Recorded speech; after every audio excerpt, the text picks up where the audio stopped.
Hi there. My name is Reverend Dr. Paul Luftenegger, and I just want to say welcome.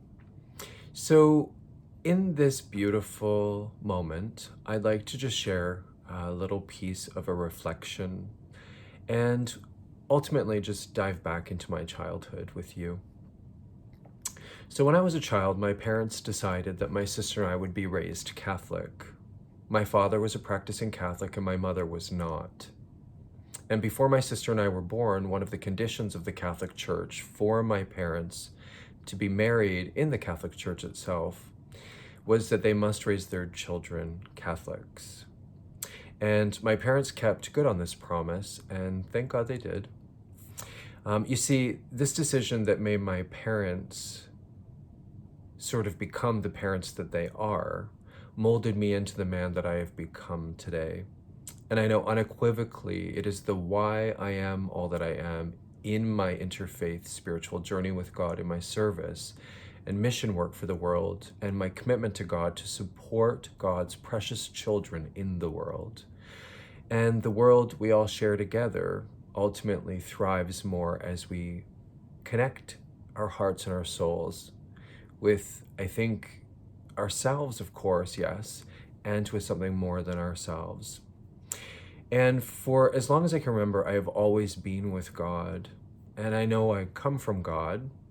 And I know I will always return to God. And God is both my Holy Father and my Holy Mother, the Creator.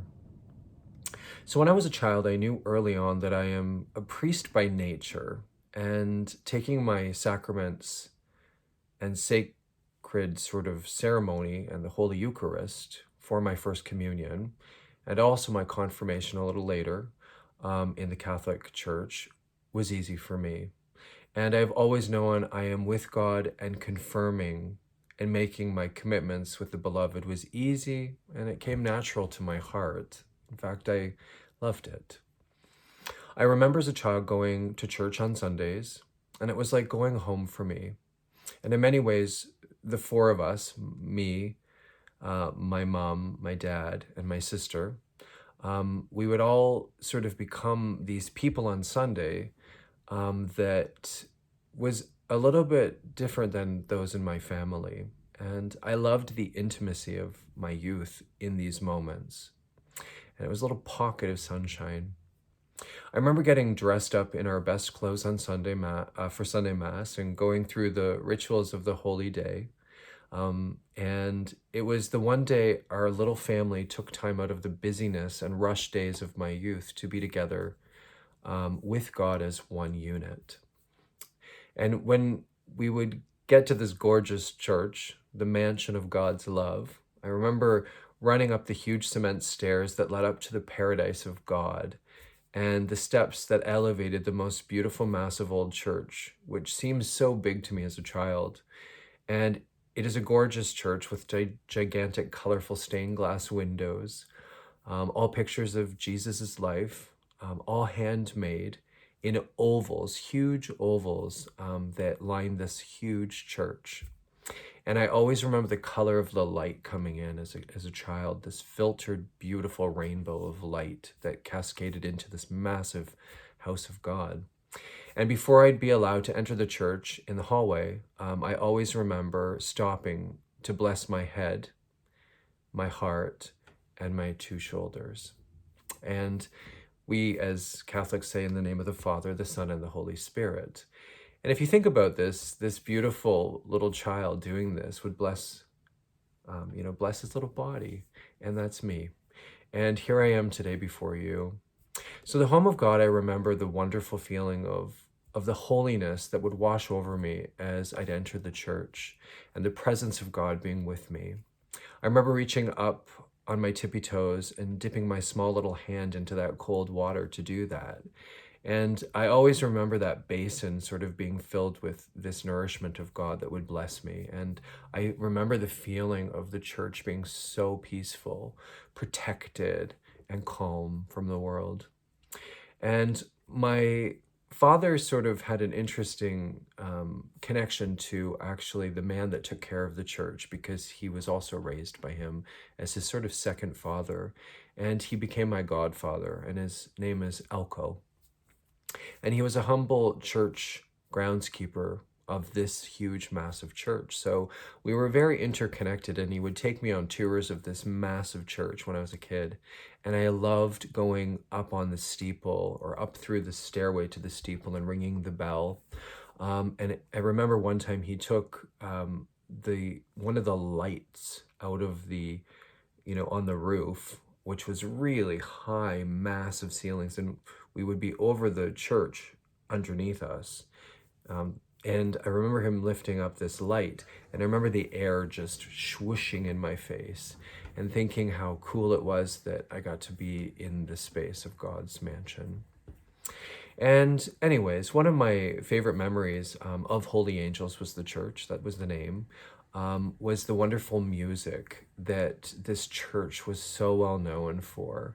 And I remember holding my father's sweaty hand in mine during the church service.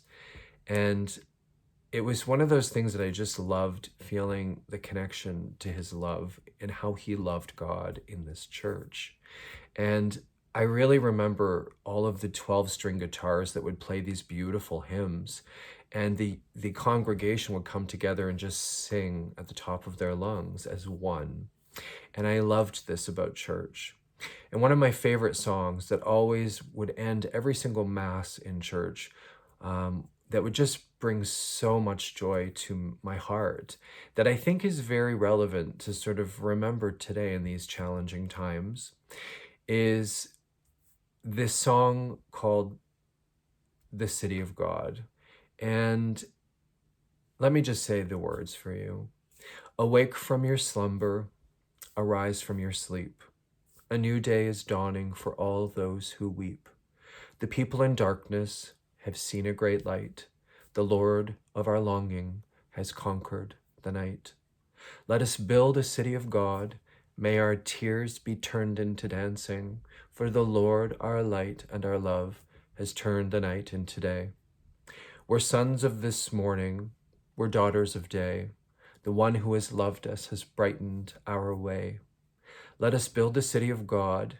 May our tears be turned into dancing, for the Lord, our light and our love, has turned the night into day. God is light. In him there is no darkness. Let us walk in his light, his children one and all. O comfort my people, make gentle your words. Proclaim to my city the day of her birth. Let us build the city of God. May our tears be turned into dancing, for the Lord, our light and our love, has turned the night into day. And what I love about this song most is just how much the world right now needs this very thing to happen. And just how appropriate it is after all the pain and suffering and trauma and torment so many of our precious brothers and sisters have felt during our global pandemic. The fear, the isolation, the alienation, the worry, the loss, the hope, the suicides, the mental health challenges of people feeling abandoned. And in this case, in my opinion, perhaps abandoned by God. Feelings of that heaviness. And just yesterday, I stumbled across a video of people in China jumping from their balconies in desperation to free themselves of their suffering. And unfortunately, yesterday, I had heard of a massive shooting in Buffalo in a supermarket. Some of the victims that were killed, of the age of, I think in their 70s and 80s. This person that took these lives, 18 years old, from what I understand. And all I want to say today is just in this moment, let us build the city of God so that we can turn our tears into dancing. Thank you.